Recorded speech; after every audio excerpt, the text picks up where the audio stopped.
să vă arăt împreună cu fratele meu. Seara bună! Așa, cum facem noi omletă. Am pus uleiul la încălzit. Și acum punem șunca. Ia și tu.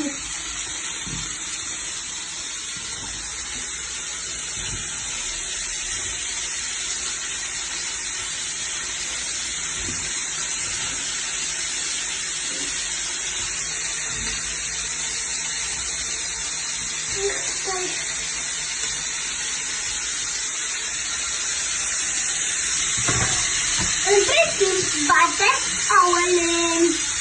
Da, între timp și amestecă. Da, amestecă tu și bate ouăle. Hai, nu asta.